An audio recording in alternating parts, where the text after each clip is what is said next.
할렐루야. 주님의 평강이 우리 성도님들에게 가득하기를 축복합니다. 여러분 혹시 게르하르트라는 이름 한번 들어보셨죠? 아마 잘은 모르시더라도 한 번쯤은 들어보시지 않았을까 싶습니다. 이분은 어떤 분이냐면 독일의 어느 읍장 집안 출신의 목사님이십니다. 근데 이 목사님이 11살 때에 유럽 전체를 휩쓸었던 그 30년 전쟁, 여러분 잘 아시죠? 그 전쟁으로 말미암아 이 게르하르트 목사님이 부모님을 다 여의고 고아가 되어졌어요. 그는 전쟁 그리고 패스트의 그 소용돌이 속에서 참 불우하게 소년 시절을 보내고 나중에는 이제 비텐베르크 대학의 신학부에 입학을 하게 되어집니다.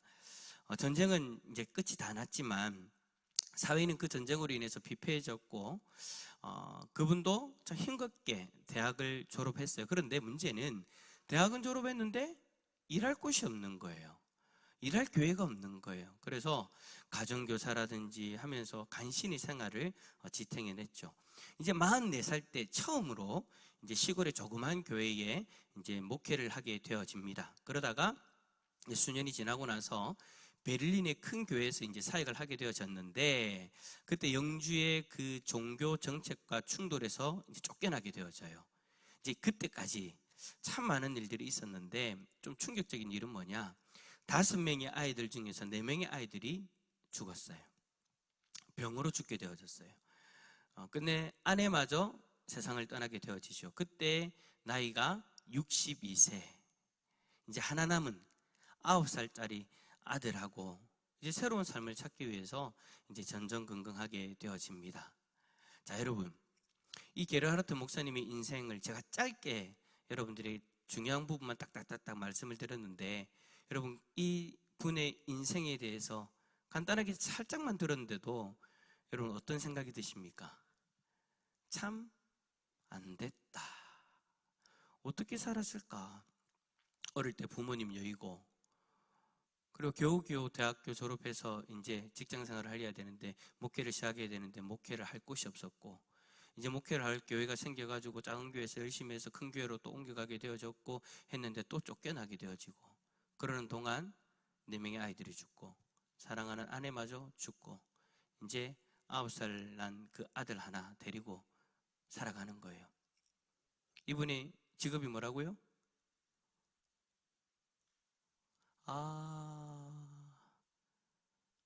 제가 얘기를 안 했나요? 직업. 그래, 몇 번이나 얘기했는데 목사라고 했잖아요. 여러분 생각해 보세요. 아무리 목사님이라도 이런 일들을 당했는데 어떻겠어요? 제가 만약에 이 목사님의 삶을 똑같이 살았다? 나는 과연 어땠을까? 목사를 계속할 수 있을까? 하나님에 대한 신앙을 제대로 붙들고 살아갈 수 있을까? 솔직히 잘 모르겠더라고요. 근데 여러분 이 게르하르트 목사님 대단한 게 뭐냐면 자신이 살아오면서 경험했던 그 슬픔들, 괴로움들을요 다 찬송가로 표현을 해요. 그래서 여러분 이 게르하르트 목사님이 지은 찬송이 123곡이나 된대요. 엄청나죠? 그러니까 하나님 앞에서 불평하고 원망하면서 하나님을 떠나는 그런 인생을 선택한 것이 아니라 자신의 괴로움, 자신의 슬픔을 하나님 앞에 토로하면서 오히려 그것을 찬송으로 승화시키는 그런 참 우리가 봤을 때는 대단한 놀라운 그런 삶을 이 목사님이 사신 거죠. 그래요, 여러분. 우리는 게르하르트 목사님과 같은 똑같은 어떤 그런 상황 속에서 살아가진 않지만 그래도 우리들 나름대로 수많은 고난들을 경험하면서 살아갑니다. 그렇기 때문에 우리는 이 게르하르트 목사님이 이러한 삶을 사셨습니다. 이렇게 찬송을 많이 지었고 그 슬픔과 그 괴로움을 찬송으로 하나님 앞에 뭐라고 이야기를 해야 될까? 하나님을 찬송함으로, 하나님을 신뢰함으로, 하나님을 높여드림으로 오히려 자기에게 있는 그 괴로움과 슬픔들을 승화시키는 그런 어떤 모습들로 사셨습니다 라고 우리가 딱 생각해 보게 되어지면 우리도 이때까지 이런 삶들을 살았는데 고난들을 살았는데 참 우리가 과연 이런 삶을 살아갈 수 있을까라는 질문을 던지면서 이러한 분들을 존경하는 그런 마음들을 가지게 되어지죠. 여러분 오늘 본문에도요 그러한 의미로 존경받을 만한 사람 한 명이 나옵니다. 그가 바로 다윗입니다. 여러분, 우리가 잘 아는 것처럼 다윗도 수많은 고난들을 당했고 그 고난 속에서 주옥 같은 시편들을 만들었잖아요. 우리가 사무엘하 말씀을 보고 역대기를 보고 또 우리가 오늘 본문과 같은 이런 말씀들을 보면서 참 다윗이 힘들었겠다. 과연 이 힘듦 속에서 다윗은 어떤 마음이었을까? 우리가 궁금증을 가지게 되어지는데 시편에 보면 항상 시편의 표제에 보면 이럴 때 지은 시, 이럴 때 지은 시라고 해서 그런 시편들이 수없이 많이 있잖아요. 근데 여러분, 그 시편의 내용들이 다 뭐예요? 고난 가운데서, 거의 다 고난 가운데서 지은 시, 탄식하면서 지은 시, 하나님을 신뢰하면서 지은 시, 그런 시들을 수없이 그렇게 만들었잖아요. 그러니까 우리가 게르하르트 목사님을 참 존경하고 싶다라는 그런 마음이 들듯이 다윗도 우리가 그러한 마음으로 존경하게 되어지는 거죠. 자, 여러분, 그렇다면 고난 가운데 있었던 이 신앙의 선배들, 그러니까 게르하르트 목사님, 다윗뿐만 아니라 바울도 그렇고 수많은 우리의 믿음의 선배들이 있지 않습니까? 그런 의미로 존경받을 만한 선배들 말입니다. 우리 교회 안에도 그런 선배들이 계시고요. 여러분, 어떻게 그렇다면 그들이 이렇게 하나님을 찬양할 수 있었을까요? 보통 사람들 같았으면 하나님을 원망하고 불평하면서 저주하면서 하나님을 더 이상 나는 믿지 않겠노라고 하고 떠나게 되어질 텐데, 어떻게 그렇지 않고 끝까지 자신의 믿음을 지키면서 그 슬픔과 고통 가운데서 하나님을 찬송할 수 있냐라는 거예요. 특별한 믿음이 있었으니까? 신실하니까? 위대한 사람들이니까? 가능한 일입니까? 아니요. 우리하고 뭔가 다른 존재들이기 때문에 그런 겁니까? 아니에요. 여러분, 우리가 성경을 통해서 다윗이 얼마나 연약한 사람인가 우리 잘 알고 있잖아요. 성경에서 위대한 인물로 소개되어진다 할지라도 그 사람들의 삶 가운데 있었던 그 실수들, 그들이 죄 앞에서 맥없이 넘어졌던 그 모습들, 우리가 그런 모습들을 보면서 야, 우리하고 다를 바가 없구나라는 것을 우리는 보게 되어지잖아요. 그러니까 여러분, 로마서 3장 23절에 모든 사람이 죄를 범하였다라고 그렇게 고백을 하고 있는 거예요. 성경에서 그렇게 대단한 사람들도 하나님 앞에 무엇이라고요? 죄인이다. 그러니까 우리나 그들이나 똑같이 죄 앞에서 연약한 자들이다라는 것은 여러분, 변하지 않는 거예요. 이 땅의 사람들 중에 정도의 차이는 있어도 우리가 모두 죄인이고 연약한 존재라는 것, 그것을 생각해 보면 정말 고난 속에서 하나님을 찬양하는 그 사람들의 모습이 신기하게만 보이죠. 여러분, 우리가 그냥 일반적인 삶을 살아갈 때도 그럴 때가 있잖아요. 정말 고난 가운데에서 어떻게 살아갈까, 어떻게 숨을 쉬며 살아갈까 싶을 정도로 걱정되어지는 사람들이 있잖아요. 솔직히 여러분, 저는 여러분들을 보면서 여러분들 중에도 몇 명이 보여요. 어떻게 살아갈까라는 그런 마음, 그런 안타까운 마음들이 드는 분들이 있다라는 거예요. 근데 그런 분들이 놀랍게도 그러한 상황 속에서 하나님을 찬양하며 하나님을 신뢰하는 모습을 보여줘요. 그런 모습을 보면 우리가 그렇잖아요. 야, 나 같으면 시험 들 건데 어떻게 저렇게 힘을 내어서 하나님을 찬송할 수 있을까? 라면서 그냥 그저 신기하게 바라보면서 야, 우리의 믿음도 저래야 되는데 라는 도전도 받게 되어지죠. 여러분, 어떻게 그렇게 할 수 있을까요? 어떻게 고난 가운데서 하나님을 찬송하고 신뢰할 수 있을까요? 우리는 오늘 본문을 통해서 그 비밀 한 가지를 발견하게 되어져요. 자, 여러분, 오늘 본문은 앞에서 말했던 것처럼 다윗의 이야기예요. 근데 다윗의 고난을 그리고 있어요. 여러분, 우리가 잘 아는 것처럼 다윗은 사울의 그 질투로 인해서 도망자의 신세가 되지 않습니까? 사울이 미친 사람처럼 다윗을 죽이려고 할 때 수많은 시도를 했잖아요. 근데 그 사울을 피해서 다윗이 도망가는데 어디를 도망가냐니까 적국인 블레셋으로 도망가요. 자신의 600명의 군사들과 그들의 가족들과 함께 다 블레셋으로 망명하죠. 근데 그때 어떤 일이 있었어요? 사랑하는 가족들이 아말렉 병사들에게 잡혀가는 그런 일들이 있었습니다. 그 사건이 바로 오늘 본문의 배경이에요. 그때 다윗의 마음이 얼마나 처참하게 무너졌는지 4절 말씀해 보니까 그 슬픔을 이렇게 표현합니다. 우리 4절 말씀 한번 읽어볼까요? 시작. 다윗과 울 기력이 없도록 소리를 높여 울었더라. 그 용맹한 다윗과 그의 군사들이 지금 자신들의 현실을 바라보고 너무나도 슬퍼서 울 기력이 없도록, 더 이상 울 힘이 없을 정도로 소리 높여서 울었다. 아마 고난을 경험해 보신 분들이라면 이 말이 어떤 의미인지를 아실 거예요. 너무나도 어이없는 이 현실, 이 고통스러운 이 현실, 여러분 어떤 말로 표현할 수 있겠습니까? 적의 나라에 와서 비굴하게 그렇게 버티면서 고통 가운데에서 겨우겨우 자리 잡아가지고 자신과 그리고 자신을 따르는 군사들, 그 모든 사람들의 가족들이 살아갈 수 있는 삶의 터전을 겨우 마련했는데 이제는 그게 다 불타버렸어요. 그리고 사랑하는 아내들, 자녀들 다 잡혀가는 이러한 어처구니 없는 상황에서 그들이 할 수 있는 거라고는 우는 거였어요. 그 대단한 다윗도 그랬다라는 거예요. 그 슬픔으로 인해서 여러분 어떤 일이 일어납니까? 공동체가 무너집니다. 6절에 보니까 백성들이 자녀들 때문에 마음이 슬퍼서 다윗을 돌로 치자 하니. 저는 솔직히 이 본문을 보면서 왜 아내는 안 넣었을까? 여러분, 웃자고 하는 얘기인데 너무 진지하게 쳐다보니까 여러분 이런 본문을 보면서 아내들이 들어가지 않았다는 것에 대해서 아내들은 여러분 분노하셔야 됩니다. 웃자고 하는 얘기인데 전부 다 진지하게 받아들이지 말고 자녀들 때문에 자녀들이 다 잡혀간 것만 보면서 지금 분노하고 있다, 슬퍼하고 있다. 저 같으면 만약에 성경을 제가 여기 있는 사람들이라면 아내들과 자녀들이 라고 넣지 않을까라는 생각이 드는데 어쨌든 여러분 본문에는 자녀들 때문에. 자, 여러분 다윗과 그를 따르는 병사들은요 경고했어요. 사울을 피해서 도망 다닐 때 수많은 고난을 경험할 때에도 병사들은 절대 다윗을 원망하지 않았어요. 철저하게 충성했고 다윗을 중심으로 견고한 팀워크를 이루고 있었어요. 그런데 잡혀간 그 자녀들 때문에 마음이 슬퍼서 다윗을 돌로 치자. 그들의 충성이 어느 순간 다윗을 향한 분노와 불평으로 바뀌어져 버린 거예요.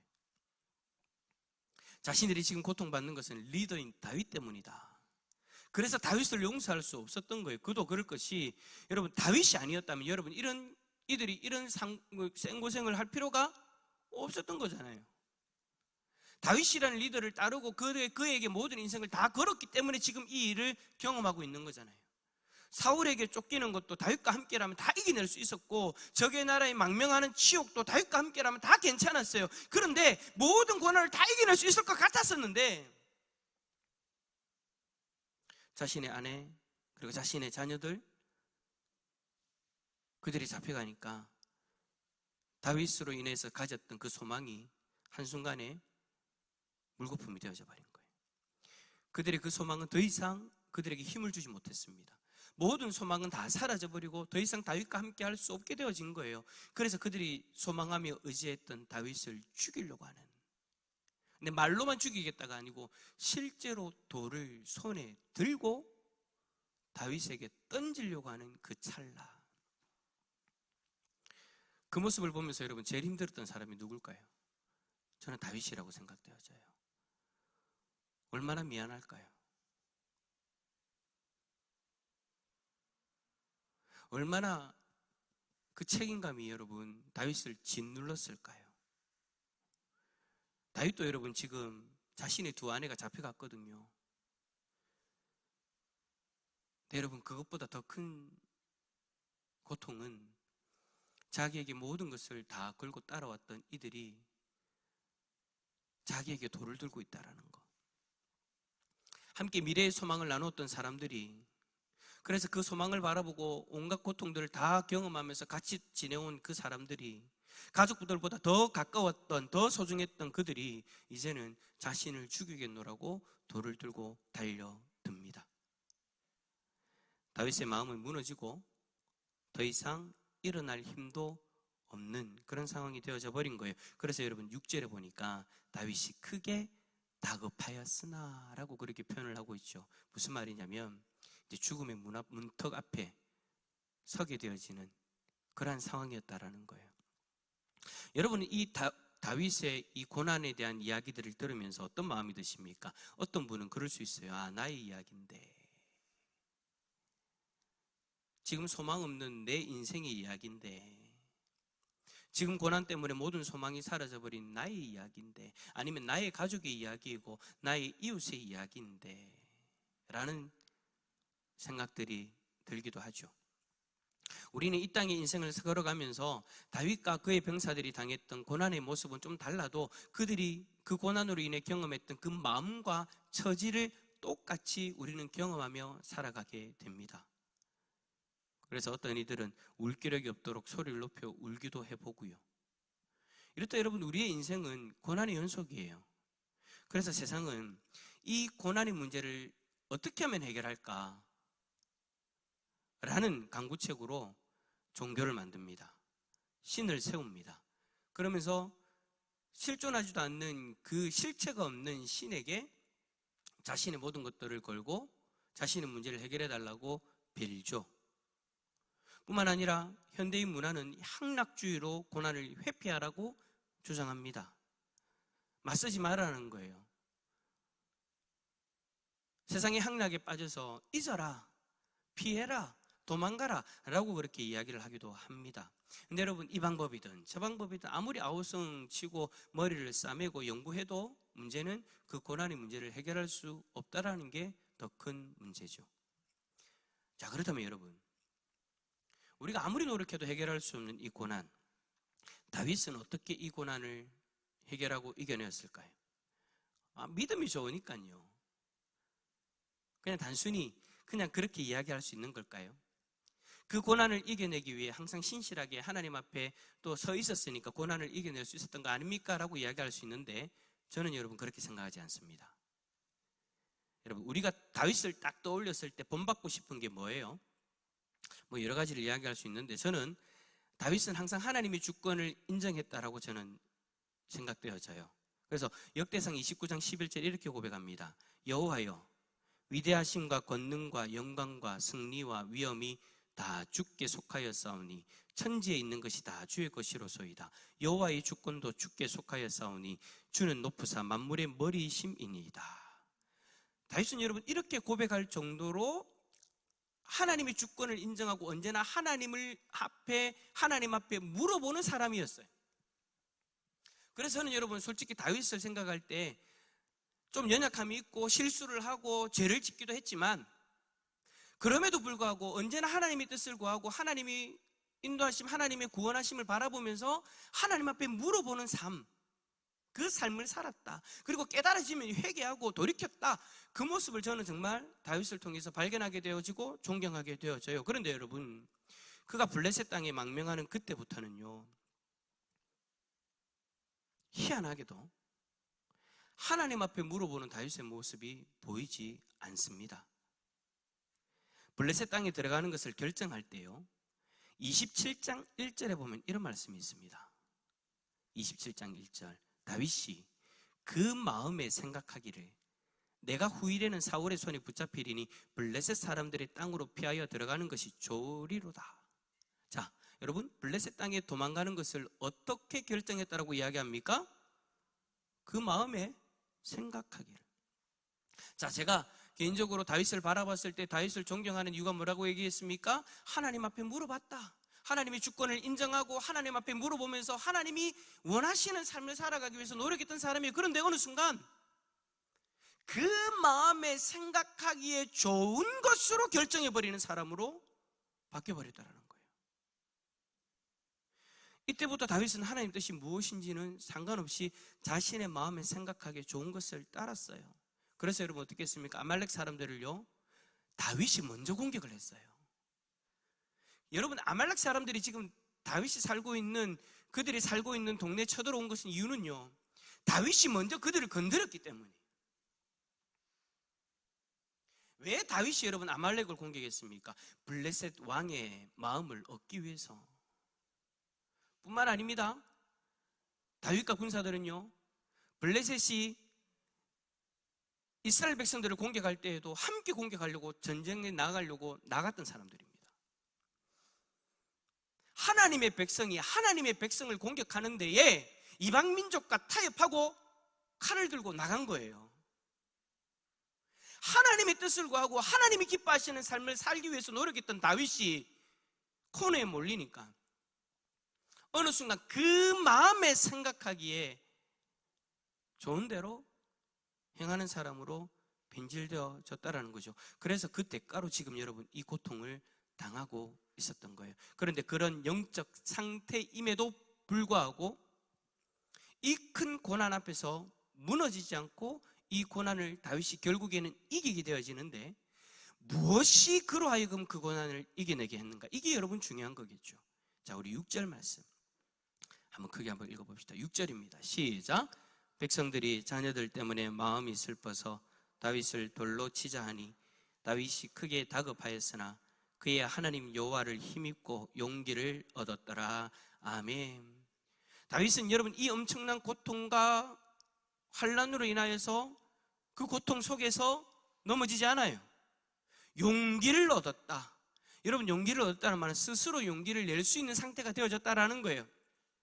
그 고통 속에서 스스로 용기를 내어서 일어날 수 있었다라는 거예요. 근데 여러분, 그 스스로 용기를 낼 수 있도록 한 원동력이 뭐다라고 지금 성경은 이야기합니까? 여호와를 힘입고 그의 하나님 여호와를 힘입었기 때문이다라고 이야기를 하고 있어요. 자, 이 부분에 대해서 박윤선 박사님은 여호와께서 다윗에게 힘을 주셔서 강해졌다라고 해석을 해요. 그래요, 여러분, 다윗이 비록 자기 생각대로 결정하고 행동함으로 인해서 이러한 고난을 경험하고 있다 할지라도 하나님은 그를 버리지 않으셨다. 하나님은 그 고난 속에서 허덕이는 그 다윗에게, 생사의 갈림길에 선 그 다윗에게 힘을 주십니다. 그래요, 여러분, 우리 하나님은요, 우리가 고난 속에서 큰 고통을 당할 때 우리를 버리지 않으세요. 지금의 고난이 비록 나의 연약함으로 말미암아 다가온 고난이라 할지라도 하나님은 하나님의 자녀들을 그냥 버려두지 않는다라는 거죠. 하나님은 죄악 가운데 있는 이스라엘 백성들 향해서 이렇게 말씀하십니다. 이사야 41장 14절. 버러지 같은 너희 야곱아, 너희 이스라엘 사람들아, 두려워하지 말라. 나 여호와가 말하노니 내가 너를 도울 것이라. 내 구속자는 이스라엘의 거룩한 이인이라. 버러지 같은 너희 야곱아라고 이야기를 해요. 내 마음에 드는 야곱아, 내 마음을 흡족해 하는 야곱아가 아니라 버러지 같은 야곱아. 무슨 말입니까? 하나님 앞에 범죄하고 하나님을 떠나 있는 그들의 모습이다라는 거예요. 그런데 그들을 하나님은 버리지 아니하시고 그들을 도우셨다라는 거. 여러분, 이 사실을 잊으시면 안 됩니다. 그 하나님이 이사야 40장 31절에서 또 이렇게 말씀하십니다. 오직 여호와를 앙망하는 자는 새 힘을 얻으리니 독수리가 날개치며 올라감 같을 것이요 다른 박질하여 해도 곤배하지 아니하겠고 걸어가도 피곤하지 아니하리로다. 하나님께서는 우리의 고통을 지나치지 아니하시고 이해하시고 우리에게 그 새로운 힘을 주신다라는 거예요. 사랑하는 성도 여러분, 다윗의 하나님은 오늘 이 시간 저와 여러분의 하나님인 줄 믿습니다. 다윗에게 힘을 주신 하나님이 우리의 하나님이 되시고 동일하게 우리에게 힘을 주시는 하나님이신 줄 믿습니다. 오늘 설교 제목이 여호와를 힘입는 은혜라고 했는데 왜 이 은혜인 줄 알겠죠? 하나님의 힘을 입는 것은 여러분 나의 노력으로 인해서 주어지는 것이 아니라는 거예요. 여호와를 힘입는 것이 은혜라는 거예요. 내가 하나님 앞에 온전하기 때문에, 내가 하나님 앞에 완벽하기 때문에 은혜를 입는 것이 아니라는 거예요. 비록 버러지 같은 인생이라도, 내 뜻대로 내 생각대로 움직이는 사람이라 할지라도 예수 그리스도의 생명으로 구원한 하나님의 백성들은 절대 놓지 아니하시고 절대 버리지 아니하시고 절대 떠나지 아니하시는 하나님, 그 하나님이 연약한 우리들을 버리지 아니하시고 우리를 다시 일어날 수 있도록 우리에게 힘을 주신다라는 거예요. 여호와를 힘입는 것은 여러분 은혜입니다. 은혜입니다. 그 믿음으로 인하여 하나님의 백성이 되는 은혜를 입었던 것처럼 도무지 구원받을 수 없는 못난 우리를 하나님은 사랑하기 때문에 새로운 힘을 주시는 은혜를 주신다라는 거, 그 은혜를 우리가 입고 살아가고 있다라는 거 여러분 꼭 기억하시기를 바랍니다. 다윗은 여호와의 힘을 입고 용기를 얻었다 라고 그렇게 성경은 기록합니다. 절체절명의 그 순간에 자기를 따르기 위해서 모든 것을 다 걸었던 그 사람들이 이제는 자기를 향해 돌을 들고 있는 그 순간에 다시 살아갈 힘을 얻게 되어졌다. 근데 여러분, 중요한 건 이제 이거예요. 마지막 이거예요.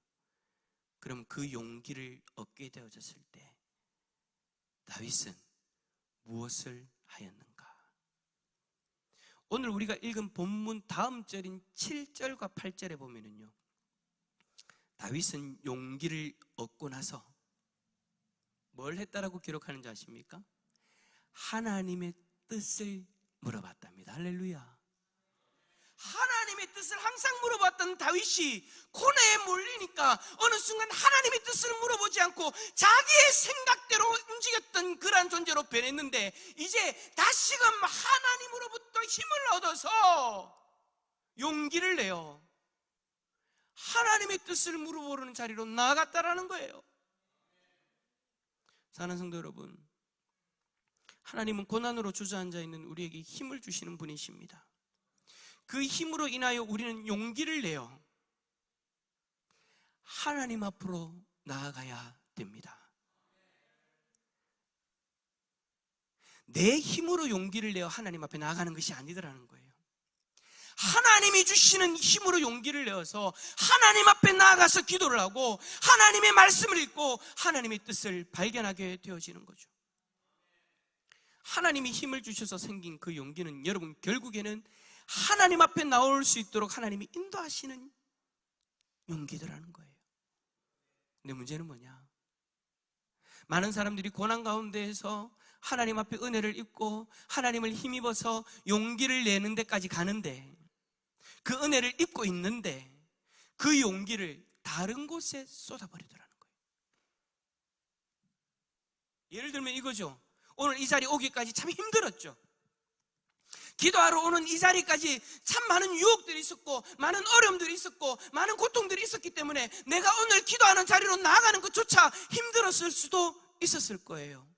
근데 오늘 우리가 기도하면서 또 오늘 우리가 찬양하면서 하나님을 의지할 때 하나님은 반드시 하나님을 앙망하는 자에게 힘을 주실 줄 믿습니다. 그 힘을 얻어서 용기가 생겼는데, 많은 사람들이 하는 실수가 뭐냐? 그 용기를 가지고 그냥 세상으로 나가더라는 거예요.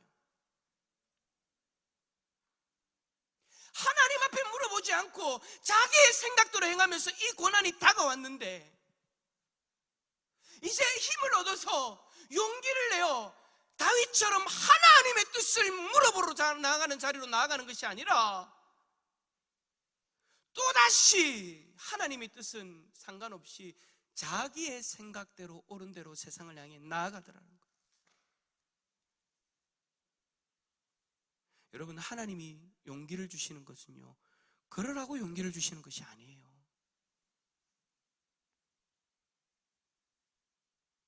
그 용기를 얻어서 그냥 세상으로 나아가라고 주신 것이 아니에요. 다시 살아갈 용기를 하나님이 주셨다면 여러분, 우리는 그 용기를 가지고 하나님의 뜻을 구하는 자리로 나아가야 됩니다. 제발 다른 곳에 쏟지 마세요.